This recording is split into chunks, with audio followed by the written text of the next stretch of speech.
Assalamualaikum warahmatullahi wabarakatuh. Di sini kami dari kelompok 5 Ekonomi Syariah 4C akan menjelaskan tentang pengujian hipotesis asosiatif. Dan berikut merupakan anggota dari kelompok kami. Hipotesis asosiatif merupakan dugaan adanya hubungan antara variabel dalam populasi melalui data hubungan dalam sampel. Untuk itu, dalam langkah awal pembuktiannya, perlu dihitung terlebih dahulu koefisien korelasi antara variabel dalam sampel. Kemudian koefisien yang ditemukan tersebut diuji signifikansinya.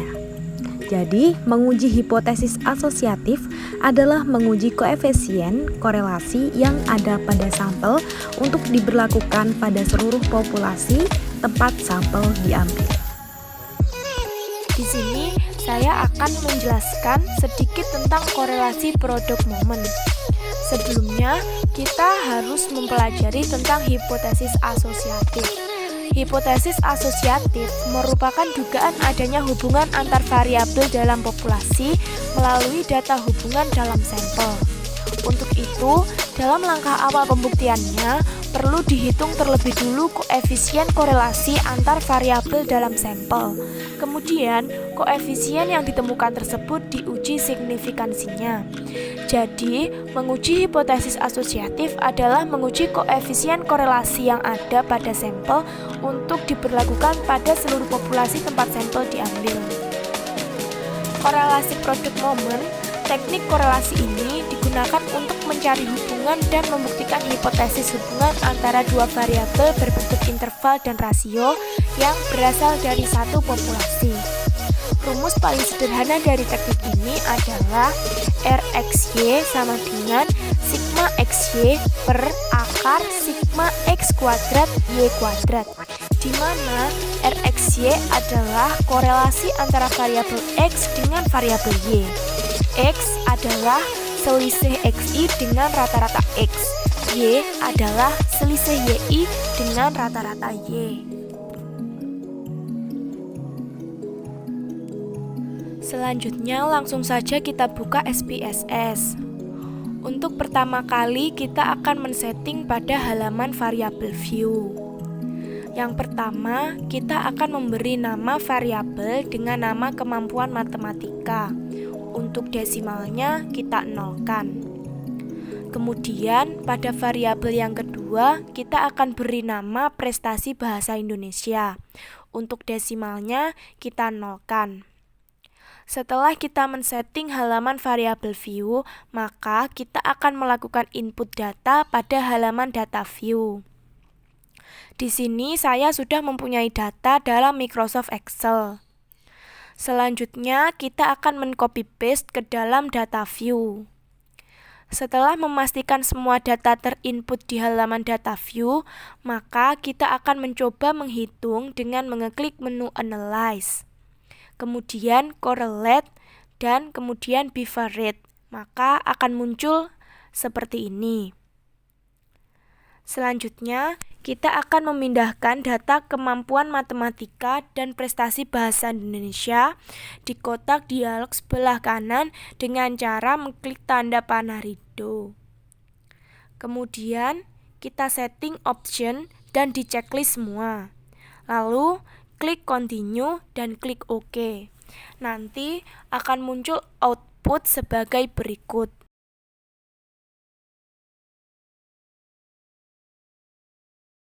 Untuk pengambilan kesimpulan, dapat disimpulkan bahwa berdasarkan hasil output table correlation, nilai sig 0,025 maka H0 ditolak, artinya H1 diterima, sehingga diperoleh kesimpulan ada hubungan atau korelasi antara kemampuan matematika dengan prestasi bahasa Indonesia siswa.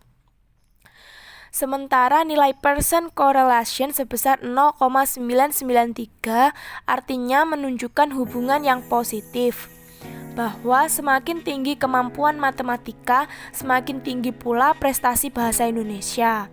Dapat disimpulkan bahwa nilai korelasi sangat kuat karena berada pada rentang 0,80 sampai dengan 1000. Selanjutnya yaitu korelasi ganda.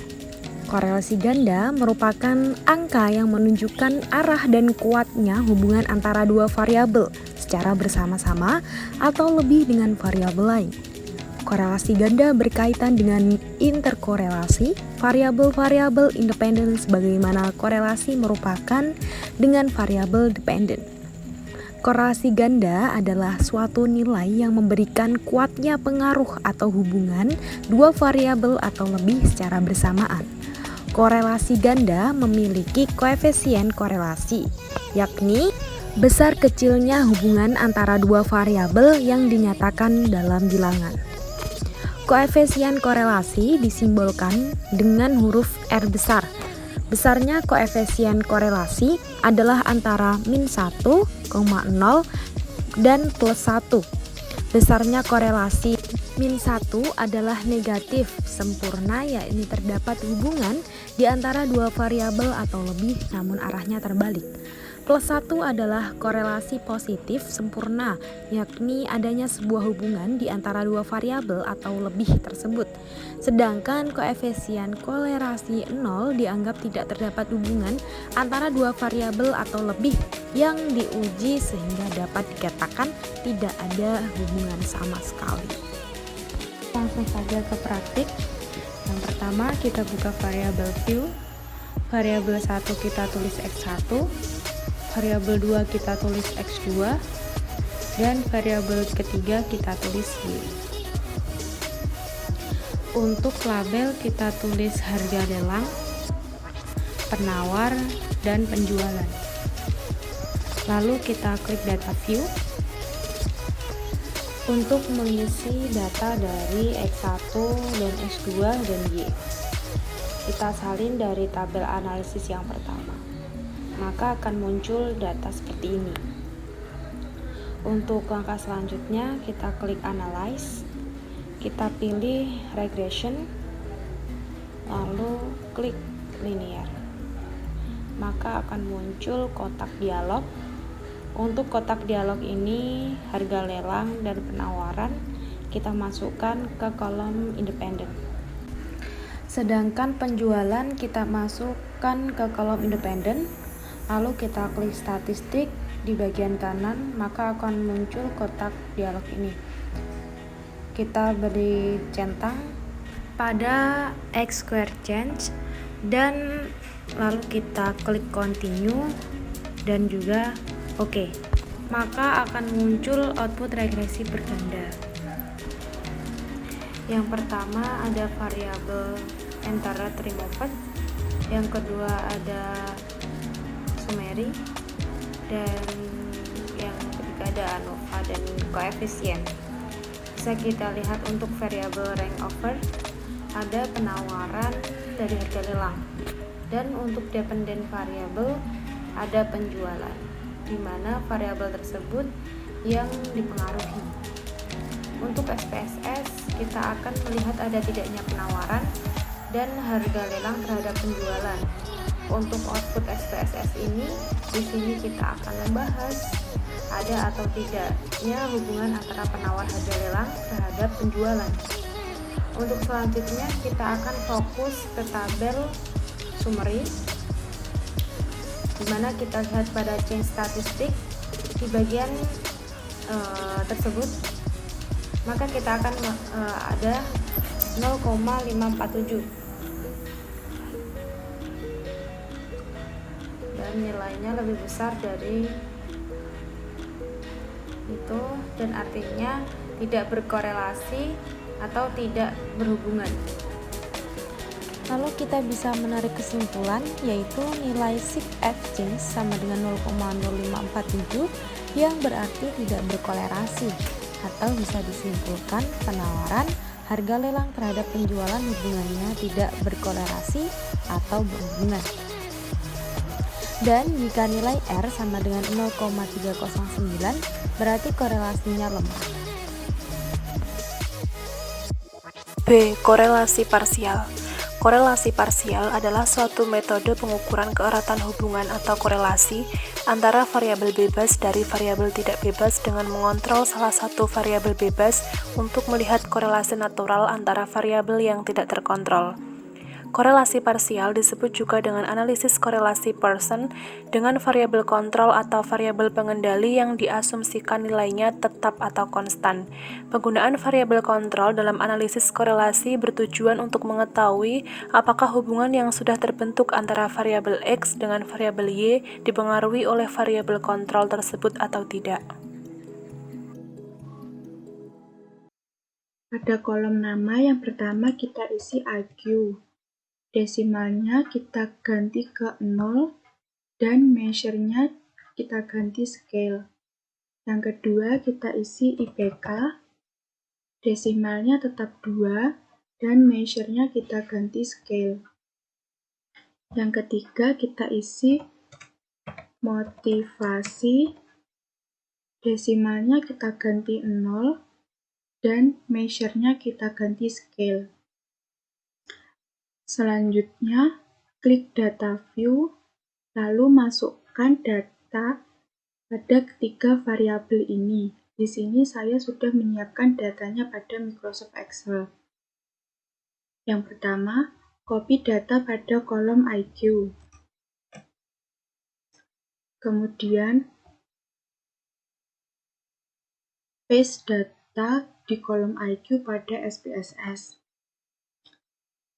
Selanjutnya, copy data pada kolom IPK. Kemudian kita paste data ke kolom IPK pada SPSS. Yang terakhir, copy data pada kolom motivasi. Dan kita paste ke kolom motivasi pada SPSS. Selanjutnya, kita harus menguji datanya apakah data berdistribusi normal atau tidak. Yang pertama, klik Analyze, kemudian Descriptive Statistic, kemudian kita pilih Explore. Maka muncul kotak dialog Explore. Selanjutnya, masukkan semua variabel penelitian ke kotak Dependent List.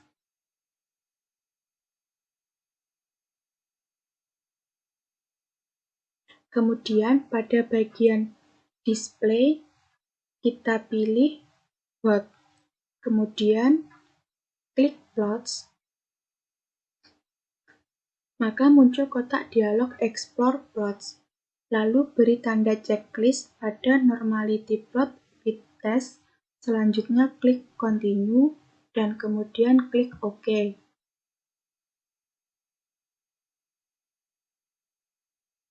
Kita tunggu sampai output-nya keluar.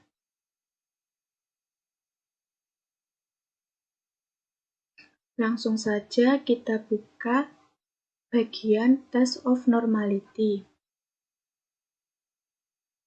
Untuk mengetahui apakah variabel IQ, IPK, dan motivasi yang digunakan dalam penelitian berdistribusi normal atau tidak, maka terlebih dahulu kita harus mengetahui teori tentang dasar pengambilan keputusan untuk uji normalitas. Dasar pengambilan keputusan dalam uji normalitas adalah jika nilai signifikansinya kurang dari 0, maka variabel tidak berdistribusi normal.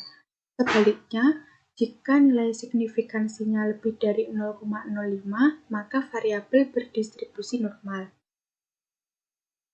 Di sini dapat kita ketahui bahwa untuk semua variabel penelitian, nilai signifikansinya lebih dari 0,05. Maka dapat disimpulkan bahwa variabel IQ, IPK, dan motivasi adalah berdistribusi normal. Dengan demikian, asumsi dasar atau persyaratan dalam uji korelasi parsial sudah terpenuhi. Selanjutnya, kita akan menguji korelasi parsial. Langkah yang pertama yaitu klik Analyze, kemudian pilih Correlate, lalu pilih Partial. maka muncul kotak dialog partial correlation. Selanjutnya, masukkan variabel motivasi ke kotak controlling for. Pada bagian test of significance, pilih to tail dan beri tanda checklist. Untuk display actual significance, lalu klik option, maka muncul kotak dialog partial correlation option. Kemudian pada bagian statistik, berikan tanda checklist untuk means and standard deviation dan zero order correlation. Selanjutnya pada bagian missing value, aktifkan pilihan exclude case pair with. Kemudian klik continue. Lalu klik OK untuk mengakhiri perintah. Maka muncul output SPSS dengan judul partial core. Selanjutnya kita akan menginterpretasikan hasil dari output ini.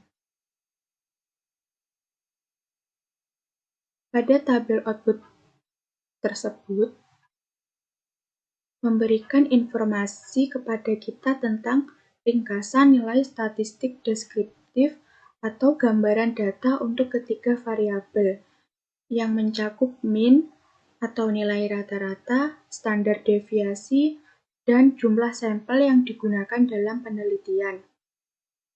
Selanjutnya, yang bawah ini merupakan tabel output correlation. Tabel output SPSS ini memberikan informasi mengenai hubungan yang terbentuk antar variabel sebelum dan sesudah dimasukkannya variabel kontrol dalam analisis korelasi. Untuk memaknai tabel correlation di atas, maka ada 3 tahapan yang harus kita lalui, yaitu menentukan rumusan hipotesis penelitian, melihat teori tentang dasar pengambilan keputusan dalam uji korelasi parsial, dan menafsirkan hasil analisis dan membuat kesimpulan. Langkah yang pertama yaitu rumusan hipotesis penelitian uji korelasi parsial. H0 hubungan antara IQ dan IPK dengan motivasi sebagai variabel kontrol tidak signifikan, sementara HA hubungan antara IQ dan IPK dengan motivasi sebagai variabel kontrol signifikan. Langkah yang kedua, dasar pengambilan keputusan dalam uji korelasi parsial. Jika nilai signifikansinya lebih dari 0,05, maka H0 diterima dan HA ditolak. Sedangkan jika nilai signifikansinya kurang dari 0,05, maka H0 ditolak dan HA diterima. Di sini kita akan membahas output uji korelasi parsial. Pada tabel output pertama, yaitu non-A, menunjukkan nilai korelasi atau hubungan antara variabel IQ dengan IPK sebelum dimasukkannya variabel kontrol atau motivasi dalam analisis. Dalam output ini diketahui nilai koefisien korelasinya sebesar 0,832 atau positif, dan nilai signifikansinya adalah 0,01, maka nilai signifikansinya ini kurang dari 0,05. Jadi dapat disimpulkan bahwa ada hubungan yang positif dan signifikan antara IQ dengan IPK mahasiswa tanpa adanya variabel kontrol atau motivasi. Sementara correlation 0,832 ini masuk dalam kategori hubungan sangat kuat. Kemudian tabel output kedua, motivasi, menunjukkan nilai korelasi atau hubungan antara variabel IQ dengan IPK setelah memasukkan motivasi sebagai variabel kontrol dalam analisis. Dari tabel output di atas terlihat bahwa terjadi penurunan nilai koefisien korelasi menjadi 0,626. Bernilai positif dan kategori hubungan kuat. Dengan nilai signifikansinya sebesar 0,39, maka lebih kecil dari 0,05. Jadi H0 ditolak dan HA diterima. Yang berarti bahwa hubungan antara IQ dengan IPK dengan motivasi sebagai variabel kontrol adalah signifikan atau nyata. Dari hasil penelitian yang sudah kita lakukan, dapat disimpulkan bahwa berdasarkan pembahasan dalam uji korelasi parsial, diketahui bahwa kehadiran variabel motivasi berprestasi sebagai variabel kontrol akan memberikan pengaruh terhadap hubungan antara variabel IQ dengan variabel IPK. Dengan demikian, maka dapat disimpulkan bahwa variabel IQ bukanlah satu-satunya variabel yang menentukan nilai IPK mahasiswa, karena ada variabel lain juga yang berhubungan dengan nilai IPK, yaitu variabel motivasi berprestasi. Rumusan hipotesis. Rumusan hipotesis parsial. HO sama dengan hubungan antara IQ dengan IPK dengan motivasi sebagai variabel kontrol tidak signifikan. HA sama dengan hubungan antara IQ dengan IPK dengan motivasi sebagai variabel kontrol signifikan. HO sama dengan kompetensi dan motivasi tidak berhubungan secara simultan dan signifikan terhadap kinerja. HA sama dengan kompetensi dan motivasi berhubungan secara simultan dan signifikan terhadap kinerja. Selanjutnya, statistik non-parametrik. Subbab yang pertama yaitu koefisien kontingensi. Koefisien kontingensi adalah suatu ukuran kadar asosiasi relasi antara dua himpunan atribut. Ukuran ini berguna khususnya apabila kita hanya mempunyai informasi kategori atau skala nominal mengenai satu di antara himpunan-himpunan atribut atau kedua himpunan atribut tersebut. Dalam menggunakan koefisien kontingensi, tidak perlu membuat anggapan kontinuitas untuk berbagai kategori yang dipergunakan untuk mengukur salah satu atau kedua himpunan. Koefisien kontingensi yang dihitung dari suatu tabel kontingensi akan mempunyai harga yang sama bagaimanapun kategori-kategori itu tersusun dalam baris-baris dan kolom-kolom. Oke teman-teman, kita akan memulai melakukan uji menggunakan SPSS. Pertama, kita buka aplikasi SPSS. Di sini saya menggunakan aplikasi SPSS versi 16. Kemudian, kita akan klik data view. Sebelum itu, kita harus meng-copy paste data dari Microsoft Excel. Kita copy satu persatu sesuai data.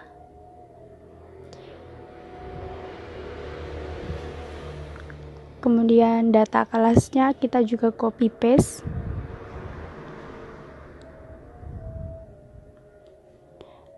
Selanjutnya data yang ketiga yaitu data kurikulum. Kita juga copy paste. Nah, kemudian jika sudah kita klik variabel view. Kita klik variabel 1 di name, itu kita akan ganti dengan frekuensi. Variabel 2 di kolom name kita ganti kelas, dan variabel ketiga kita ganti kurikulum.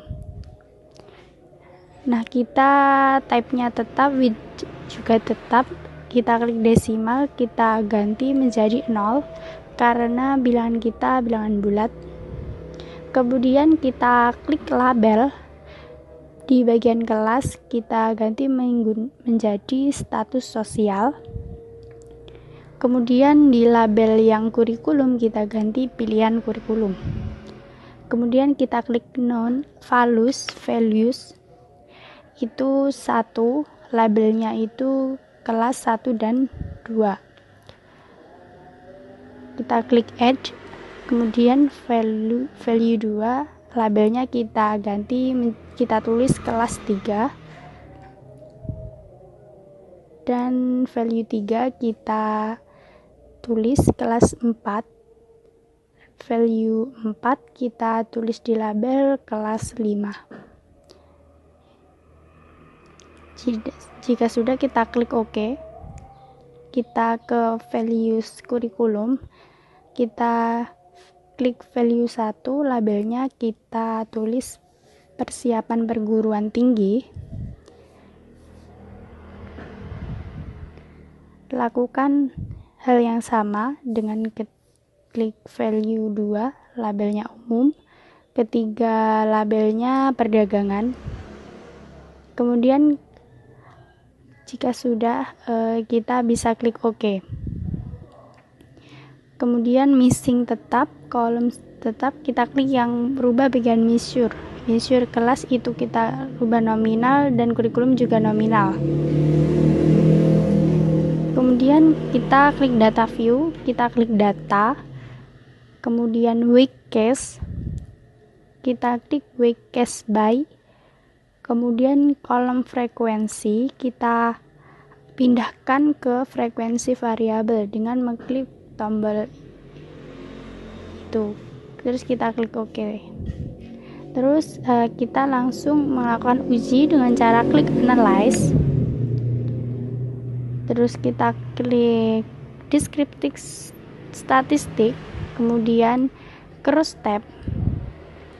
Nah, kemudian muncul di sini untuk kolom row kita masukkan yang pilihan kurikulum, sedangkan yang kolom itu kita masukkan status sosial. Kita klik statistik, chi-square, dan kontingensi koefisien kita centang, kemudian klik continue, kemudian kita klik OK. Nah, hasil outputnya seperti ini. Bisa dilihat tabelnya seperti ini. Nah, di sini kita bisa melihat tabel chi-square test. Persen chi-square itu value sebesar 69,389. Nah, di sini nilai kita bisa kembali ke rumusan hipotesisnya tadi, bahwa nilai chi-square hitung lebih besar 0 ditolak jika nilai chi-square hitung itu lebih besar daripada chi-square tabel, atau p-value itu lebih kecil dari alpha. Nah, berdasarkan hasil uji di sini itu H0 ditolak sehingga H1 ditolak. Berdasarkan hasil uji tersebut, dapat disimpulkan bahwa ada hubungan antara status sosial dengan pilihan kurikulum sekolah. Nilai koefisien kontingensi sebesar 0,389, yang artinya besar hubungan antara status sosial dan pilihan kurikulum sekolah adalah 0,389, yang berarti cukup kuat. Koefisien Spearman rank merupakan bagian dari statistik non-parametrik yang bertujuan untuk mengetahui hubungan antar variabel. Arah hubungan antar variabel bersifat positif maupun negatif. Mengapa disebut korelasi rank Spearman? Karena data penelitian berbentuk peringkat. Data yang digunakan harus berskala ordinal. Tidak ada istilah variabel bebas maupun variabel terikat. Selanjutnya yaitu cara uji analisis korelasi rank Spearman dengan menggunakan SPSS. Yang pertama, kita klik variable view-nya. Pada variabel nama kita kasih X, yaitu pada desimalnya 2, labelnya kita isi dengan kualitas barang dan measure-nya scale, sedangkan Y yaitu pada labelnya yaitu kepuasan konsumen dan measure-nya scale. Yang selanjutnya yaitu beranjak pada data view, yaitu pada data view jangan sampai datanya salah ya teman-teman. Yang selanjutnya cara menghitungnya yaitu kita klik analyze, setelah itu kita klik correlate, setelah itu kita klik bivariate, setelah itu data keduanya itu pindahkan pada data yang kanan karena kita akan melakukan sistem Spearman, maka kita centang Spearman dan setelah itu kita dapat melihat hasil outputnya. Jadi kita yang pertama yaitu melihat tentang signifikasi hubungannya. Jadi kita melihat nilai signifikasinya, kalau lebih kecil dari 0,05 maka berkorelasi. Nah, kita bisa lihat bahwa nilai signifikansinya adalah 0,002, ini lebih kecil dari 0,05.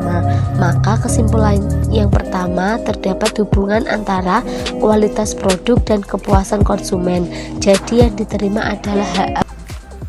Kesimpulannya yaitu signifikasinya jika lebih kecil dari 0,05 maka berkorelasi nilai signifikasi 0,002 yang artinya lebih kecil dari 0,05, maka terdapat hubungan antara kualitas produk dan kepuasan konsumen. Jadi yang diterima adalah HA. Sekian penjelasan dari kelompok kami. Jika ada kurangnya kami mohon maaf. Wassalamualaikum warahmatullahi wabarakatuh.